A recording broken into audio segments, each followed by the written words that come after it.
Muito boa noite para você que está aí ligado aí na TV Interior. Hoje com a presença dele, um fenômeno do nosso futebol brasileiro, o ídolo futebol do Clube Vasco da Gama. Você vai saber, Carlos Roberto de Oliveira, nascido lá em Caxias, Baixada Fluminense, no dia 13 de abril de 1954. Hoje ele tem 66 anos, foi deputado estadual, né? A gente vai falar muito do programa, foi vereador, foi o terceiro maior jogador a vestir a mesma camisa de um... Só 1.110 jogos, outros que não foram contabilizados. Eu estou falando dele, Roberto Dinamite, conhecido mundialmente. Prazerzaço, Roberto Dinamite, aqui na TV Interior. Prazer, meu querido.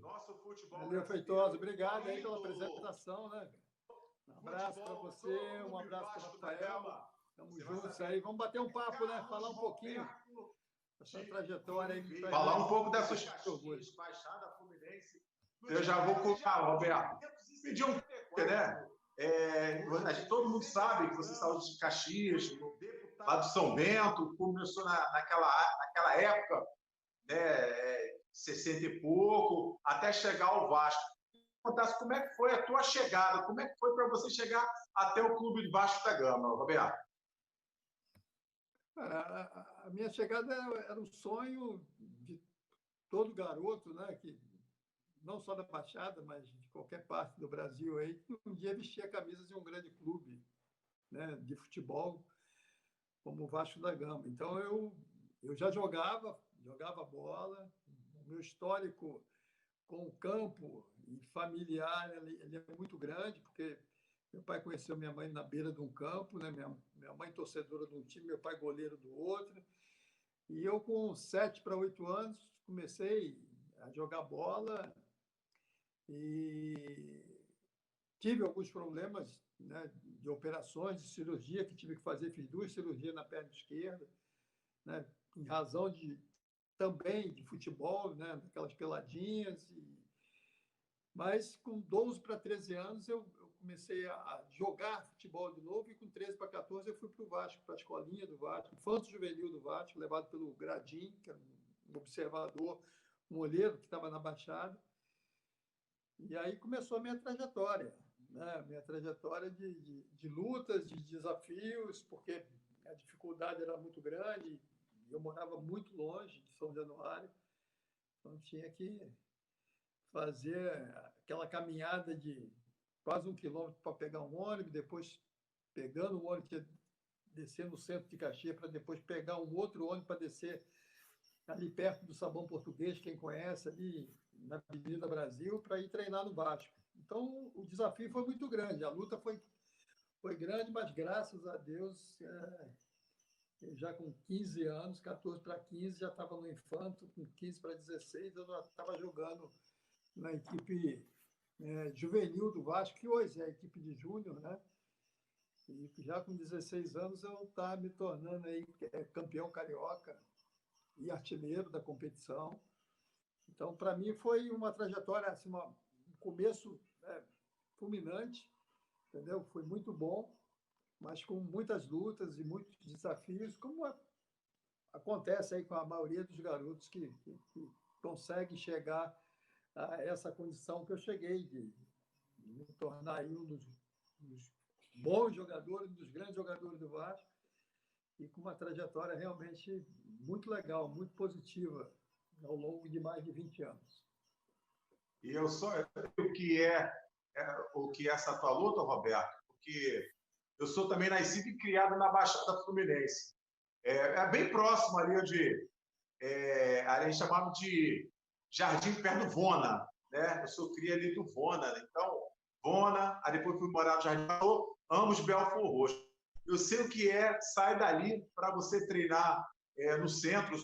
Eu acho que talvez seria mais próximo ali, mas você não gastar menos de 2 horas e meia para chegar no Vasco, né? Pela distância, pela localidade, mas foi com muito sacrifício que você chegou, e por isso que você hoje se tornou hoje o maior ídolo da história do Clube Vasco da Gama e um dos maiores ídolos do nosso futebol brasileiro, né? Mas vamos apresentar agora também aí comentarista vascaíno, doente, tem muita coisa para você, Alberto.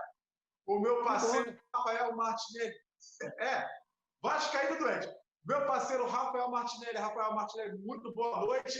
A fera está com a gente, ó. Eu já estou arrepiado porque eu vou mostrar, eu tenho fotos com ele, várias fotos do Maracanã, que eu comecei como gandula no Maracanã, e em 92, Roberto ainda jogava, mas eu tenho muitas fotos depois desse jogo. Rafael, muito boa noite. Prazerzaço mais uma vez aqui nessa linha maravilhosa comigo. Boa noite, Márcio. Boa noite, mestre Roberto Dinamite. É uma emoção, assim, realmente impressionante, né? Aquele dia que você fica um pouco nervoso desde que você acorda, né? Para entrevistar um ídolo é sempre complicado. E a gente faz aquele dever de casa, anota umas perguntas aqui no caderninho, e aí quando você vai ver, é o Roberto Dinamite, aí você já usou mais de 2 páginas, né? Complicado. Mas é um prazerzaço conhecer você, Roberto, e saber um pouquinho mais da sua história, né? A sua história que se confunde com a história do clube que eu e grande parte dos brasileiros aí amam, né? A gente, inclusive, recebeu pela TV aqui alguns comentários de feras que já passaram por aqui pelo canal com a gente em outras entrevistas, né? O Luizinho Quintanilha, que recentemente esteve com a gente, o Edu Antunes e o Rondinelli, né? O Rondinelli, inclusive, é muito engraçado, pontuou que era parada duríssima desde as divisões de base com você, que você lembrou há pouco tempo aí, né? O seu início no clube da Colina Histórica. Então, realmente é muita história e pouco tempo para a gente conseguir saber um pouquinho mais de você. E aí, aproveitando já que você começou falando do início da sua carreira, né? E a gente vem observando bastante esses valores das novas safras, né? Do futebol brasileiro indo cada vez mais cedo, né? Embora do futebol brasileiro, né? Para a Europa ou outros países até, outras escolas que são bastante marginais no universo do futebol e que têm mais poder financeiro e acabam levando os jogadores. Mas eu queria saber a sua opinião, Roberto, sobre a Rei Pelé, né? O que você acha que ela trouxe de bom, se é que teve alguma coisa de bom, e o que você acha que pode melhorar, né? Para a gente conseguir preservar de alguma maneira os nossos talentos, um pouco mais de tempo aqui no Brasil, e evitar também um pouco essa questão muito recorrente, né, dos empresários usarem muito o clube como vitrine e para expor esses jogadores e o mais rápido possível, né, levar esses talentos para fora do Brasil. Queria saber um pouquinho como é que você vê essa questão, né, já tendo passado tanto dentro das 4 linhas como fora das 4 linhas, como presidente do clube. Como é que você enxerga essa dificuldade hoje de conseguir realmente trabalhar bem a base, né, nesse ponto? Eu acho que, com relação à própria lei, ela veio de encontro de uma certa forma, a atender muito mais aos grandes jogadores, aos jogadores que têm um talento, que estão nas categorias de base e que, em razão desse momento, né, aí aparece sim os representantes, nem só pais. Na nossa época, eram nossos pais que iam ali para conversar no primeiro momento, tipo, no primeiro contrato, né, com 16 para 17 anos. Então, hoje, a maioria tem um representante, isso também está sendo visto, revisto, com relação a essa parte do agente. Mas eu respeito essa situação. Eu torno a dizer, para alguns, isso foi positivo, mas o clube ficou numa situação e fica numa situação de ter que trabalhar bem o seu jogador, não só tecnicamente, mas também trabalhar para que aquele que mostrar desde novo, 14, 13, 15 anos, mostrar talento para que ele possa realmente permanecer um tempo maior dentro do clube. Acho que essa é a maior dificuldade que os clubes têm, porque normalmente tem propostas que, dentro da realidade do futebol brasileiro, fica muito difícil segurar um jogador, e principalmente quando tem hoje, né, um representante ou alguém que está no mercado, né, para isso, e aí muitas das vezes as negociações elas ocorrem de forma satisfatória, mas muitas das vezes o clube quase que senão ele vai perder o jogador. Então, eu acho que tem momentos que isso é bom, e tem momentos também que o clube ficou muito preso a essa situação, principalmente essa coisa do mercado. Mas acho que hoje está começando a haver um entendimento tanto por parte dos representantes, dos jogadores, que estão, de uma certa forma, dentro do clube, valorizando esses novos talentos, e, ao mesmo tempo, o clube precisa, né, de, em algum momento, fazer uma venda aqui, uma venda ali, para poder, vamos dizer, cumprir as obrigações e também ter um caixa para poder fazer investimento e trazer outros atletas. Mas eu acho que o grande ponto de tudo isso é que o clube formador, o clube que prepara o seu jogador, quanto mais tempo puder ficar dentro desse grande clube, eu acho que vai ser benéfico não só para o jogador, mas também para a instituição.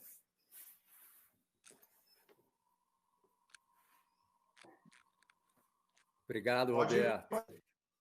Pode ir. E uma outra pergunta logo na sequência dessa, né, falando de divisão de base, uma curiosidade, né?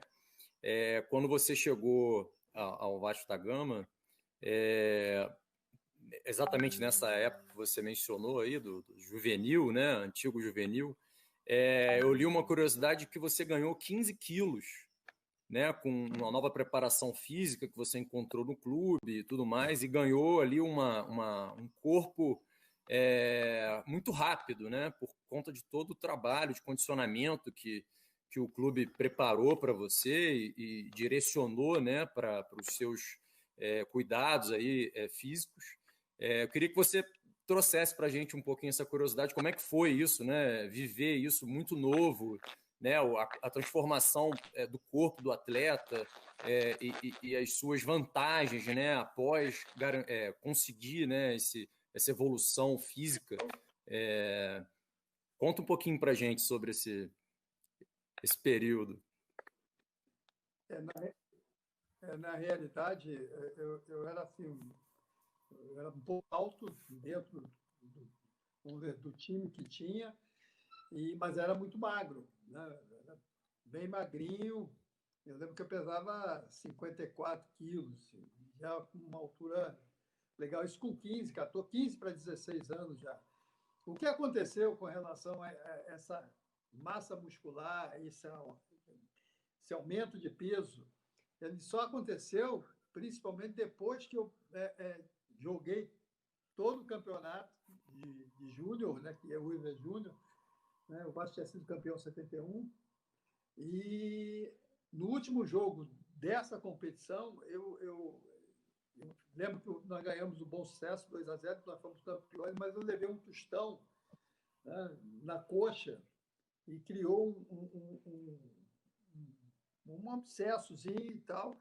Eu lembro que eu tive que ficar no Vasco, né, que normalmente eu treinava e acabava o treino, eu ia para minha casa, né, e fazia aquela caminhada, aquela coisa de levar quase 2 horas para chegar em casa. Então, em razão dessa contusão que eu sofri no último jogo da final do juvenil, eu fiquei em São Januário, tive que fazer punção da coxa esquerda e tal, aí eu fiquei no Vasco, fiquei direto no Vasco praticamente um mês e pouco, eles acharam melhor que eu ficasse ali, e aí logo a seguir a recuperação e ao mesmo tempo fazendo o trabalho e tendo uma alimentação, vamos ver, mais controlada, e ficando em São Januário, porque o desgaste não era só de treinar. Eu falo isso em casa, falo com meu filho, porque eu até acordar às 5h30, às 6 horas, né, e saía normalmente com aquele cafezinho, e faz percurso que eu já falei, né, no início, né, chegar, andar 1 quilômetro, pegar um monte, pegar outro, descer no Avenida Brasil, ir para treinar, e treinava forte nesse início de carreira, e aí voltava para casa, chegava em casa quase 2 horas da tarde para poder almoçar, e aí depois, à noite, ir para a escola. Então, isso fez com que eu, além do treinamento, porque o ideal para qualquer atleta não é só treinar, é treinar, se alimentar e descansar. Então, as coisas ali não estavam se encaixando em razão disso. Então, o período que eu tive, que eu pude ficar no Vasco, e tive uma alimentação mais balanceada, tive um treinamento, né? E treinava, almoçava, descansava, treinava, almoçava. Fiquei praticamente quase 2 meses no Vasco, e aí eu tive um aumento de peso, um aumento de massa muscular, e porque também eu estava nessa fase de 15, 16 anos, era o momento de, né, de você pegar um pouco mais de corpo. Então, isso foi muito benéfico para mim, foi muito legal, e o Vasco me proporcionou essa coisa, e com isso eu fiquei um pouco mais forte, né? Um aumento aí de 10 quilos, mas não é só da alimentação, mas de massa muscular, e fiquei um pouquinho mais forte. E com isso eu pude também render e poder projetar alguma coisa mais lá para frente, para pensar em jogar na equipe principal do Vasco. Que maravilha. Tem alguma aí, Márcio? Eu sigo aqui.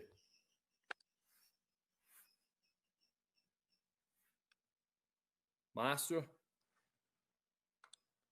Acho que congelou lá. É bom, então vamos seguindo por aqui, Roberto. Acho que daqui a pouco ele volta. Eu vou tentar seguir em linha cronológica aqui. É bom. No ano de 80, né, você vai para Barcelona, né? E fica durante 3 meses, né, Roberto, apenas no clube.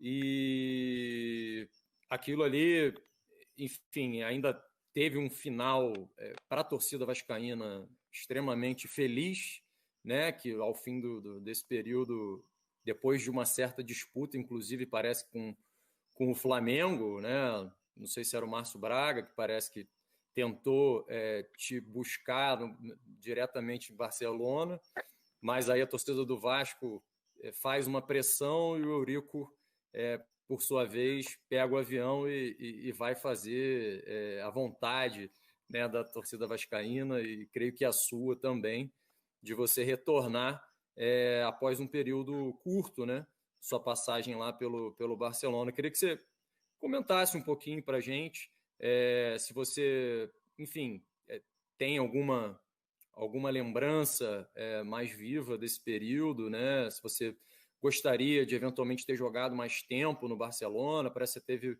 algum contratempo com um técnico, né, que assumiu a posição no time, e depois esse retorno, né, com essa disputa aí entre Flamengo e Vasco, e o Eurico conseguindo resgatar você para os braços da torcida vascaína. Calma aí. Eu tô. Pô, caiu aqui. Realmente isso. Mas Manda o link de novo. Valeu. Você ouviu bem? Oi. Eu ouvi a pergunta que estava entrando um barulhozinho aí. Mas Desculpa. O Vasco, falando sobre isso, o Vasco nos anos 70, 77, 78, 79, o Vasco teve muita participação em torneios na Espanha, Ron Gamper, Ramon de Carranza, Teresa Herrera, entendeu? Então, nós participávamos de muitos torneios, e aí houve o interesse do Barcelona. E eu lembro que o representante do Barcelona esteve no Brasil, nós conversamos com o Vasco, e, ao mesmo tempo, o técnico do Barcelona era o Rifé, foi um lateral que havia atuado em Barcelona. E quando eu cheguei em Barcelona, né, para iniciar a minha participação, eu até entrei em alguns jogos, fiz gols e tal, joguei Recopa, mas aí houve uma mudança de técnico no Barcelona. Entrou o Heleno Herrera e disse que ele não gostava muito de brasileiro, não sei porquê. Fala-se de uma história do Santos, de Pelé, e daí ele era do Milan, ou da Inter de Milão, um negócio assim. Mas, na realidade, foi um período muito curto. Eu gostaria, sim, de ter jogado mais tempo, de ter mostrado o meu futebol, mas a coisa foi muito curta e totalmente diferente do que é uma realidade hoje. Hoje você tem jogadores brasileiros de outros países, tipo no Barcelona, no Real Madrid, né? 3, 4, 5 jogadores, e isso facilita no dia a dia. Mas só que o Heleno Herrera, quando entrou, ele achou que eu tinha que ficar treinando, só treinando, e isso na minha cabeça era uma coisa nova, uma coisa que eu nunca tinha convivido com uma coisa de ficar só treinando. E aí houve, sim, num primeiro momento, houve uma proposta para ir para a Inglaterra, e eu estava vendo, conversando com a direção do Barcelona e tal, quando surgiu o interesse do Flamengo. O Flamengo foi a Barcelona, lá com o Márcio Braga. O Márcio procurou o Barcelona, falando que tinha interesse, né, que eu voltasse para o Brasil. E isso gerou, né, para o torcedor do Vasco, aqui, de uma certa forma, uma ansiedade, um negócio assim, que não era normal, não era uma coisa que eles gostariam, não desejaria que acontecesse. Eu sei que eles conversaram o Flamengo conversou com o Barcelona, não definiu nada com relação a uma situação de proposta, mostrou que tinha um interesse. A palavra final com relação a voltar para o Brasil, para o clube A, o B ou C, a decisão final seria minha.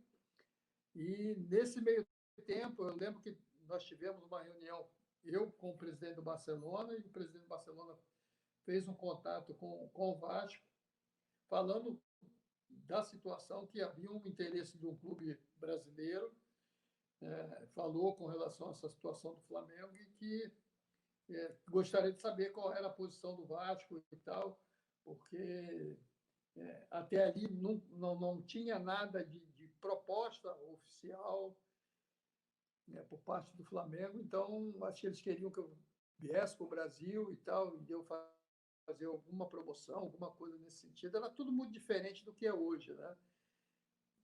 E o pessoal do Vasco, num primeiro momento, falou que não gostaria, vamos ver, de me ter de volta, entendeu? Eu ouvi isso, eu lembro que eles me colocaram numa extensão para ouvir o que o representante do Vasco estava falando, e eu ouvi isso e falei: então vocês conversam, vão conversar, e eu vou pensar aqui qual o caminho que eu vou tomar. Mas houve uma pressão muito grande por parte dos torcedores do Vasco, uma pressão até certo ponto de ameaça junto à direção, com as pessoas que estavam ali, próprio Eurico, o seu Calçado, acho que estava presidente. E aí houve um contato, na época, do Olavo Monteiro, que era o patrão do Eurico lá na empresa dele, que eles trabalhavam juntos ali numa empresa ali no Campo de Santana. O Eurico trabalhava na Biju. E aí falou com o Eurico foi para Barcelona para conversar comigo, no sentido de tentar ver se eu voltaria para o Brasil.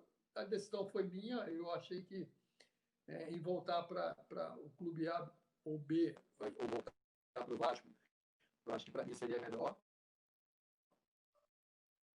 E foi essa decisão meio. Eu voltei para o Vasco porque eu quis voltar para o Vasco, tá? Não aconteceu nada além disso, e a decisão foi minha no no sentido de voltar para o clube, que me projetou, me deu a condição de ser o jogador que eu era e que fui.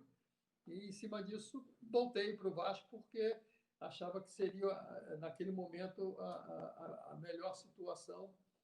E voltei para um primeiro jogo fora do Rio, acho que foi em Recife, e no segundo jogo, no Maracanã, contra o Corinthians, onde eu consegui, naquele jogo, fazer 5 gols, a vitória de 5-2 do Vasco.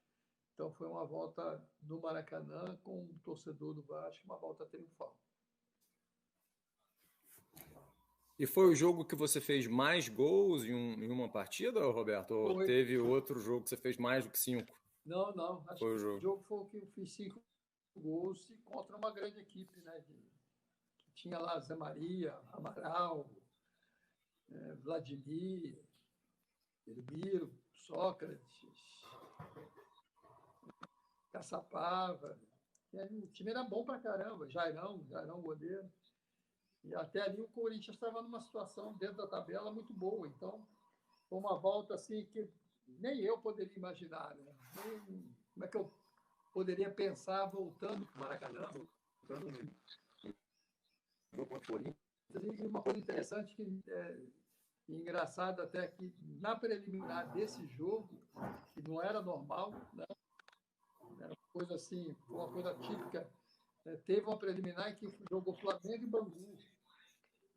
E normalmente o torcedor do Flamengo foi por lado da torcida do Corinthians. Então, eu acho que foi uma volta legal, porque eu fiz 5 gols contra 2 grandes torcidas, contra uma grande equipe. Então, voltei para minha casa, voltei para os braços da minha torcida e foi motivo de muito orgulho. Obrigado, Roberto, por isso tudo, Roberto. Oi, Roberto. Tá ouvindo aí agora? Oi. Tá ouvindo? Tô ouvindo. Tá legal. Opa. Uma pergunta aqui no meu chat particular. O Cabo Lugão do DPO da Taquara, lá da Taquara. Cabo Lugão do DPO da Taquara está ligado com a gente. Tem uma pergunta para você. Ele falou assim, como foi jogar contra o Zico e como que era a rivalidade de vocês dentro de campo e fora de campo, se vocês tinham alguma coisa, irmão, eu sou melhor que você. Tinha esse negócio com vocês ou teve sempre aquele respeito, garoto? Porque vocês começaram mais ou menos na mesma época, né, Alberto? É verdade, cara. É verdade. Pô, para tu ter uma ideia da nossa relação, eu o chamo de Galo e ele me chama de Bob, até hoje. Então, não é Zico, a relação é essa. E nós, como eu falei lá atrás, o Vasco foi campeão de juvenil 71, o Flamengo foi campeão de juvenil 72. Então, nós já começamos ali, né, esse confronto, um duelo sadio, e que nós nunca precisamos falar alguma... A gente até brinca, porque nós temos o nosso WhatsApp, a gente fica falando hoje, né? Nós falamos hoje, mais do que nunca. É uma troca de respeito, assim, sabe? É muito legal, porque a gente ainda era desse tempo que os nossos pais iam para ver, assistir a preliminar. Então, nós jogávamos a preliminar. Muitas das vezes, terminar a preliminar, que eu saía, aí ver o jogo principal, ou às vezes até ir embora para casa. Os pais do Zico também estavam ali. E muitas das vezes nós nos encontramos, né, na saída ali, ou então para ir assistir o jogo principal. Então a gente tem uma relação assim, cara, muito legal. Ele vem na minha casa, eu vou na casa dele, festa, alguma coisa. E outro dia a gente estava conversando sobre isso, né, falando, nós nunca precisamos falar mal um do outro para ter 100 mil, 150 mil torcedores no Maracanã. E acho que é uma coisa que fica, é que tanto o torcedor do Flamengo como o torcedor do Vasco tinha a certeza de que a gente estava ali dentro do campo com um único objetivo, que era fazer o nosso melhor para ajudar o Vasco a vencer, o Zico ajudar o Flamengo a vencer. Então, sempre foi uma relação assim, cara, de muito carinho, respeito, e onde nós nos encontramos, eu encontrava, e hoje, quando nós nos encontramos, a gente temos essa coisa, né? Outro dia nós postamos uma foto que a gente estava, para ter uma ideia, nós estávamos no banco da seleção brasileira com a camisa azul, isso podia ser 76, 77, um negócio assim, e aí ele mandou para mim, né, falando: Bob, olha aí, cara, nós dois no banco de reserva da seleção, e tal, esse negócio todo. Que banco, hein? Eu tive o prazer, Roberto, e já não é de hoje que a gente está louco para fazer essa resenha, né? Como a gente está fazendo hoje. Sexta-feira maravilhosa dessa. Eu tive já umas 3, 4. Eu sempre participo das entrevistas, eu sou convidado sempre do que o Zico faz no final do ano. E uma dessas piladas, eu falei assim, eu conversando com ele e com o Júlio César reservas, aí eu falei assim, aí você não estava numa pelada dessa, do Zico, aí eu falei assim, pô, eu queria muito entrevistar eu já ganhei um meião teu na pelada uma pelada com o Johan Groff, né? Com o Cruyff, né? Uma pelada sua. Eu tenho até umas fotos aqui que depois eu vou te mostrar. Eu tenho várias fotos suas, desde a época de jogador. Então eu falei assim, Zico, preciso entrevistar o Roberto. Aí ele falou assim, quem? O Bob? O Bob? Bob? Que Bob? Aí ele, o Bob? Aí ele falou assim, ó, vai ser mole. Fica tranquilo que já você está o Roberto. Assim, poxa, eu tenho muita foto, só que eu não tenho entrevista com ele. Aí ele, não, o Bob é tranquilo. Vai, meu filho, fica tranquilo. Assim, onde eu falei assim, ele não é marrento, não? Ele, marrento são esses caras novos aí, rapaz, que com o cabelinho pintado. Mas Bob não, cara, pode ficar tranquilo. Aí eu falei, aí você vê a tamanha da humildade que tem, sempre teve, né? A humildade. Eu sei que você sempre foi tranquilo, Roberto, porque eu fui ganhando muitos anos e você sempre fazia as peladas lá no Maracanã. E eu cheguei a ganhar um meião seu e ganhar um meião branco e verde na época foi o Johan Cruyff. Ele foi uma pelada que você fez final da década de 90, se não me engano. Então, assim, eu tô tranquilo para isso. Eu estava até falando com o Eduardo Richa, cara, a gente tem que estar perto, cara. Pô, vamos tentar conseguir, até que graças a Deus a gente conseguiu. Então, caraca, saiu até da pergunta, onde que eu perguntei mesmo? Acabei até esquecendo. Mas, o que eu falei mesmo no início aí, é muita emoção. Não, vamos tá falando da pelada do Zico. Você estava falando da pelada do Zico. Tá, da pelada do Zico. Para ver a tamanha assim do Zico. E assim, o Roberto, como é que foi vocês começarem na seleção em 70 e logo depois que você foi o artilheiro do brasileiro em 74, que 74 e 80 foi um dos melhores anos, né, para você, né?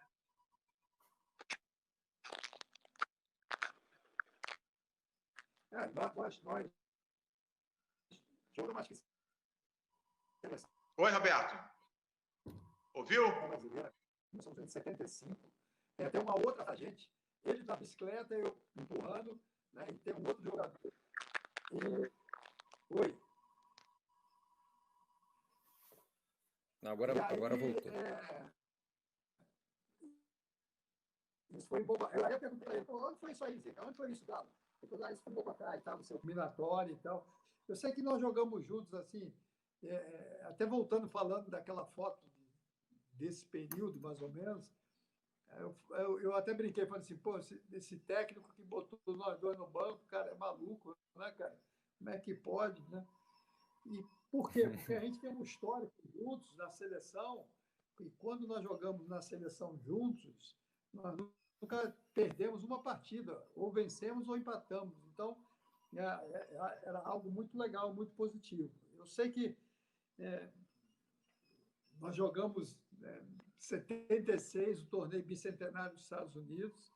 Eu inicialmente estava na reserva do NECA, do Grêmio, eu entrei no jogo, fiz o gol contra a Inglaterra, dali eu me tornei titular até o final. E nós ganhamos o torneio da Itália 4-1 contra a Itália. E aí nós tivemos passagem na seleção, jogando em seleção brasileira, Vasco, Flamengo, e sempre tivemos esse respeito, esse carinho, entendeu? Que eu acho que ele vem lá de trás, né? Desses encontros das famílias, né? Dos pais da gente, entendeu? Da nossa formação, e a gente brinca até falando disso, né? Nunca precisou falar mal do outro para ter essa quantidade de gente marcando. É isso. É verdade.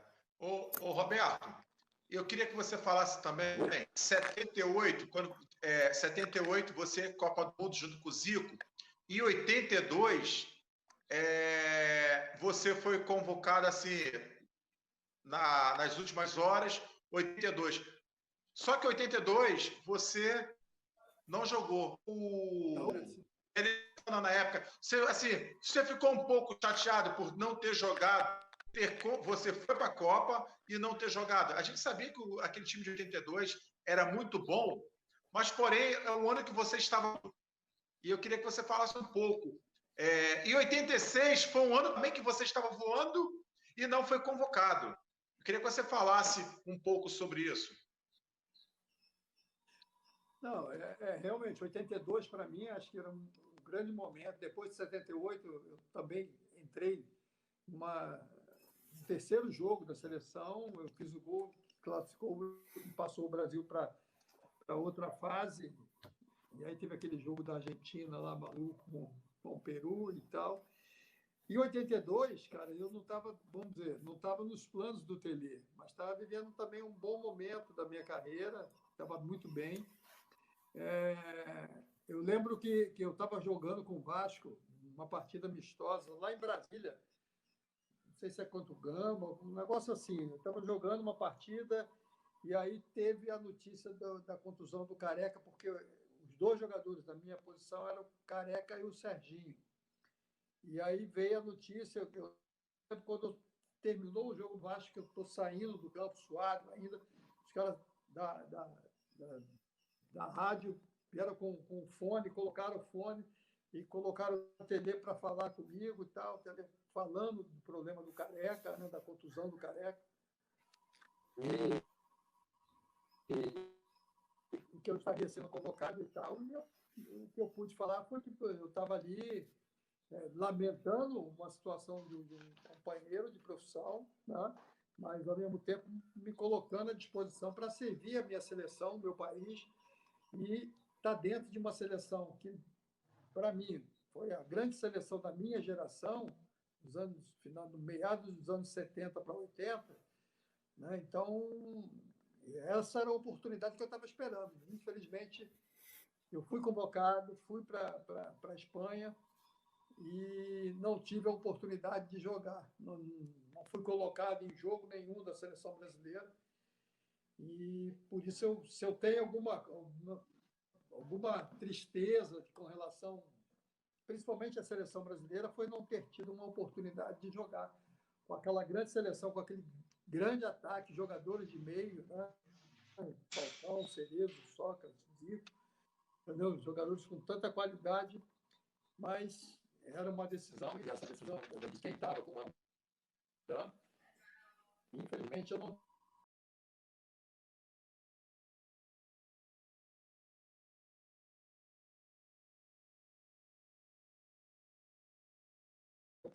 que eu precisava para que eu pudesse realmente. Então, eu fiquei muito triste não ter tido essa oportunidade. Eu acho que quem perdeu foi a seleção brasileira, hein, ô Márcio? Com certeza, porque quem acompanhou quem acompanhou a carreira, eu tive assim, o prazer de assistido na década de 80 muitos jogos do Roberto e viu que era um centroavante. Olha só, quem tinha mais ou menos estilo, não jogou tanto quanto o Roberto. Quem tem o mesmo estilo que eu vejo hoje é o Fred. Porque o Roberto a gente vê que ele era um atacante completo. Ele era bom de cabeça, de perna esquerda, bom de perna direita, dominava e os zagueiros só paravam na falta. Não sei se eu posso dizer isso, né, Roberto? Porque assim, a gente. E mesmo na falta não era fácil, né? E batia na bola, e às vezes cobrava falta, era paulada. E a paulada não fazia tanto como as bolas fazem hoje.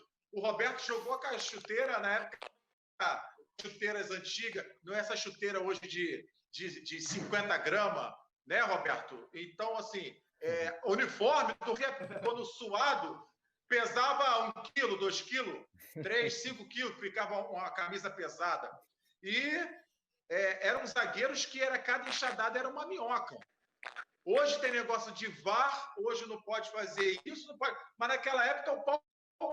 Eu lembro na década que eu saía para assistir jogos, o Roberto apanhava mais do que terceira. Só que o problema do negócio do Roberto, que os zagueiros marcavam. Opa, calma aí. Não, a gente toda hora chegando com o cara forte. Olha o cara. É igual o falecido Fernandão, entendeu? Porque sabia escorar bem, sabia ajeitar para quem vinha de chegada de trás. Foi tanto que eu cansei de dizer que o Romário, quando o Romário tem que agradecer muito ao Roberto, porque o Roberto fazia um pivô como ninguém e batia na bola como vai encarar o cara desse, né, Roberto? É verdade. Quando o Romário iniciou essa trajetória dele, fantástica, né, da explosão de velocidade, de gols que ele sabia fazer, sem sombra de dúvida, foi, acho que, o grande jogador dessa posição. Mas ele jogava mais pelo lado esquerdo, eu saía um pouco da área, e quando metia a bola para ele, cara, ele ia dentro do gol e o aproveitamento dele era realmente maravilhoso, muito, muito, muito, muito, muito bom. Acho que, se não o melhor, um dos maiores jogadores da posição que eu tive a oportunidade de jogar e ao mesmo tempo de ver também fazendo esses grandes gols que ele fez. O ano passou, principalmente pela seleção.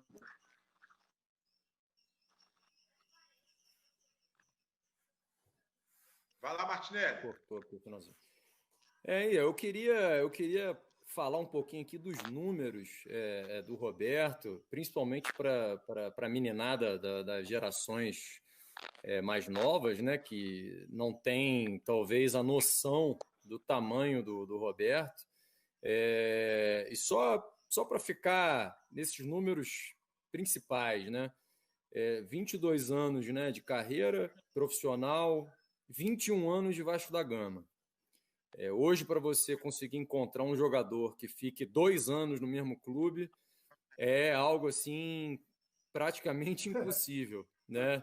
Estava até ouvindo ontem uma resenha, o Lédio Carmona falava que os jogadores não compram nem mais apartamento, né, Roberto?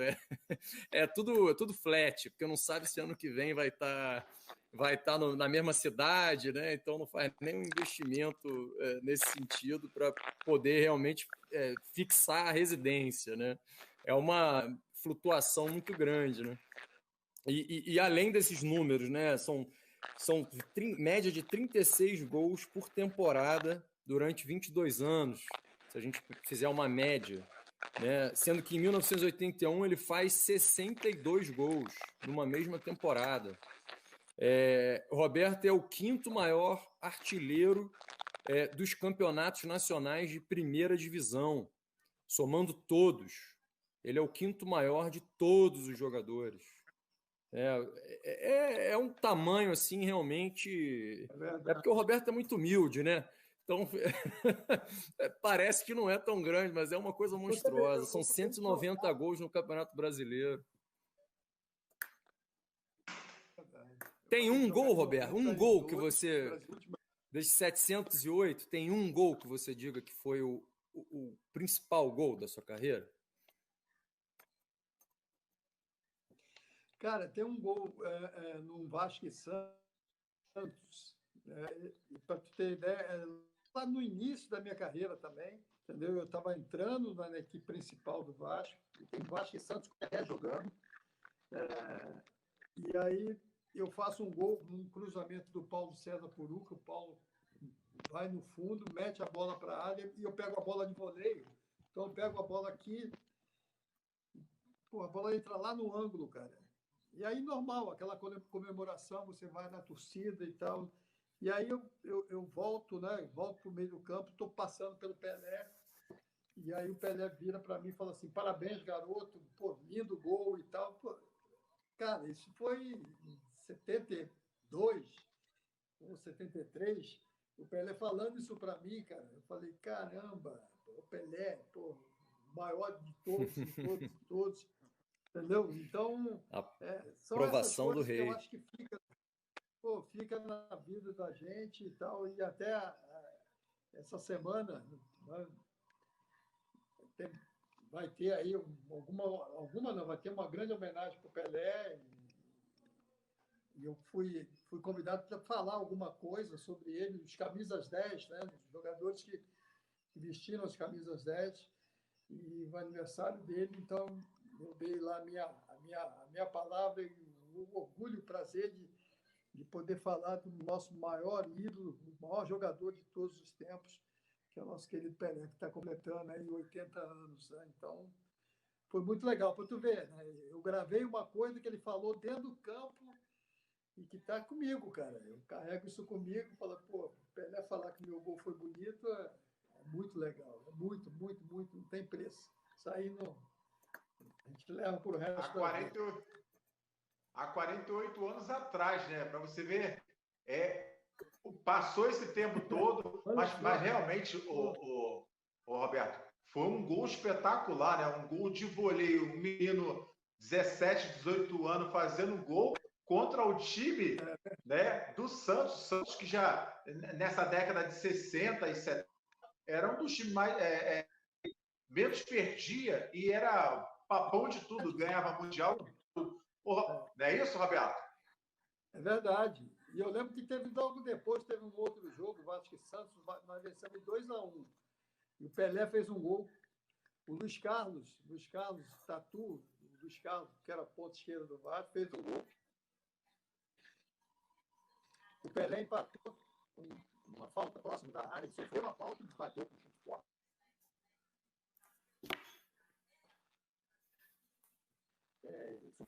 E eu fiz o gol aos 43 do segundo tempo, o Vasco venceu essa partida por 2-1 também. Então, cara, essas coisas assim ficam para a vida da gente, porque são passagens assim contra grandes equipes, como você colocou o negócio. O Santos era o maior clube, né, assim, nacional e internacionalmente conhecido, não só pelos resultados, mas principalmente pela sua estrela maior, que era o Pelé. Então, eu tive a oportunidade, garota ainda, de ter esse contato com ele dentro do campo, entendeu? E ele, sem sombra de dúvidas, não é à toa que ele foi e continua sendo o maior jogador de todos os tempos do mundo e aquela pessoa realmente especial. Eu até me emociono porque, pô, é um negócio que mexe com a gente, cara. Mexe muito. E aí não é só comigo, porque ele faz isso com todos as pessoas que ele conviveu e convive, de jogadores, adversários. Então, Pelé é o nosso rei. Gigantesco. Em todos os sentidos. Rapidinho. Gigantesco. Olha só, eu achei. E acho que ele nos abandonou rapidinho. Subiu, bom, você com claro. A meia do Roberto. Não, é com o Roberto? O Roberto aí, rapaz, novinho, Roberto. Não tá dando para pegar. Cara, tem umas 3 fotos aí, ó. Olha o Roberto. Agora foi. Agora sim. Olha aí, ó. Olha o meião meu até em cima, que eu tinha ganhado. Eu era gandula nessa época, ó, Martinelli. Olha aqui, ó. Maravilhoso. O Roberto ainda tinha cabelo preto, rapaz. Ele não viu a foto. Mas você gandulou. Ele foi campeão estadual. 92 foi campeão estadual. Mesmo. Ele tava subindo a galera toda, de Bigode, Pimentel, o Ilha. Carlos Germano. Era Regis, eu acho que era o Regis, goleiro. Oi. Voltou. Oi, Roberto. Não. Quer que eu mostre a foto e você fala? Estou na área, hein? Cadê? Você tá vendo e ouvindo?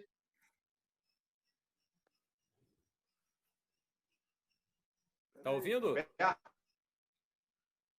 Acho que saiu de novo. Acho que foi em 90. Eu não lembro se ele chegou a fazer gols em 92, cara. Eu não lembro, Martinelli. Tu lembra? Foi quando De surgiu o bate-pronto, Edmundo. não. Edmundo, Bebeto. 92 foi o primeiro título do tricampeonato carioca, né? Tá pegando legal, né? Ele tá dizendo que é você. Não, esse aqui É o Roberto. aí do lado aí, ó. Então, Olha aí, ó. esse Confirmou. 93, quando você já tava estava preto. Tava, cabelo pretinho. Pretinho, Roberto.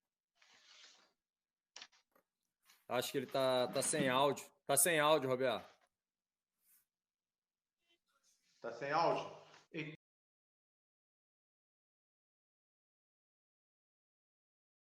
Prazer. Mas pergunta para ele se ele lembra de alguma passagem assim com Gandula no meio do jogo, alguma coisa mais folclórica, assim. De repente ele tem alguma história legal.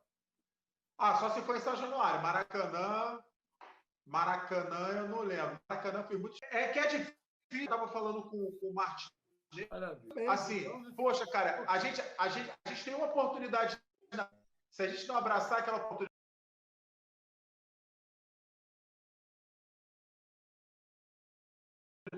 assim foi a sua oportunidade de fazer, foi chamado para fazer um teste. Talvez se você não passasse o teste, poderia ser que você não teria outra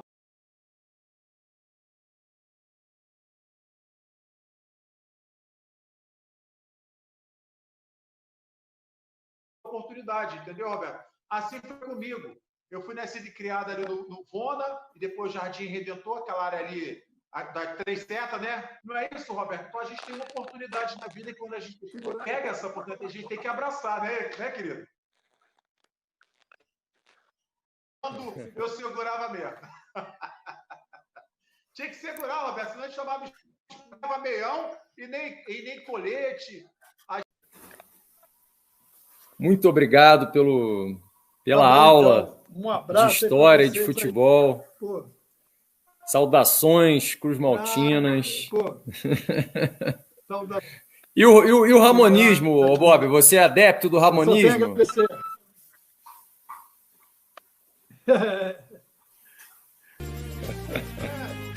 Sou. Tá respondido. Tá respondido.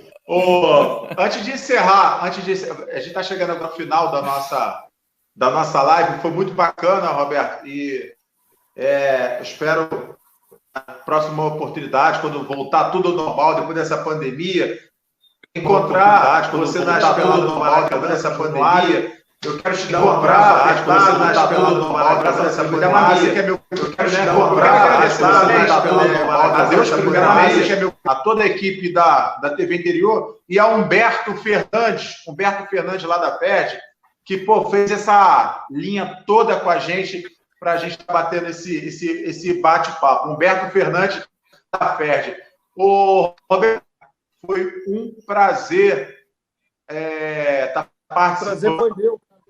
Eu já gostava, eu tenho você como os 3 maiores ídolos da população brasileira. É você, Zico e Pelé. São os 3 maiores, né? São os 3 maiores ídolos. Claro, tem Romário, tem Edmundo, que eu gosto muito também, mas se você for um camarada que marcou muito muita gente e dessa garotada que está chegando hoje, porque você vestiu mais de 20 anos, entendeu? E jogou mais de 1000 partidas. Então, isso aí não vai acontecer, mas nunca mais.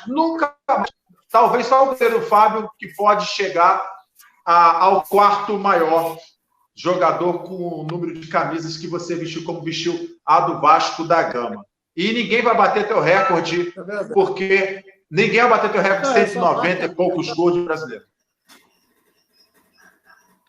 Valeu, amigo. Obrigado aí por vocês colocarem essas coisas. Nós conversávamos, bater um papo, que acho que é uma coisa bem descontraída, muito legal. Eu só tenho a agradecer aí a todos vocês, entendeu? Feitosa e Rafael, vocês são pessoas especiais também, pode ter certeza de estar levando isso para o torcedor, do modo geral. E eu fico muito feliz, tenho o maior orgulho, né, de ter vivido essa coisa de mais de 20 anos com a camisa do Vasco, ser o maior artilheiro do Campeonato Brasileiro, o maior artilheiro da história do Vasco, o maior artilheiro do Campeonato Carioca, o quinto maior desses campeonatos todos que foram disputados. Então, agradecer ao Vasco, agradecer a torcida do Vasco, agradecer a vocês pelo carinho. Obrigado mesmo. Tá? Ô, Roberto, antes de encerrar, eu quero só mais uma pergunta. Por que uma estátua? Por que não botaram sua estátua lá em São Januário? Cara, essa coisa Roberto? da estátua... Oi. Por que não colocaram a estátua em São Januário do maior ídolo da história do clube, assim como tem o Zico, tinha que colocar lá uma lá no Newton Santos e outra lá nas Laranjeiras. Maior ídolo do Vasco, o maior jogador da história do Vasco é você, o maior goleador da história do Vasco é você. E se você permitir, eu faço um alvoroço na rádio e vou chegar lá, o próximo presidente, queremos a estátua aqui, Roberto Dinamite. Porque assim, bom, isso aí, Roberto, desculpa, eu estou falando uma coisa para você, porque era para ter uma estátua. Eu acho que essa coisa da estátua, acho que é uma decisão realmente puramente do presidente do clube. O clube, presidente que determina isso, eu acho que não é outra pessoa que tem autonomia a não ser o presidente, entendeu? Eu não poderia fazer uma estátua para mim mesmo, mas o mais importante dentro de tudo isso é estar dentro do coração de cada torcedor do Vasco. Eu acho que isso é o que fica para mim, é o que vale, entendeu? Então, obrigado aí pelo carinho. Deixa aí um abraço bem forte para vocês aí, tá? Obrigado mesmo. Feitosa. Valeu, um abraço, muito boa. Vasco. Vocês mostram e falam no Vasco com o maior carinho, o maior respeito e com muita emoção. Como eu. Obrigado, Roberto, pelo carinho. Saudações. Obrigado. Saudações, Valeu. presidente. Obrigado mesmo. Saudações aí. Valeu. Obrigado, Roberto. Valeu, obrigado mesmo. Foi?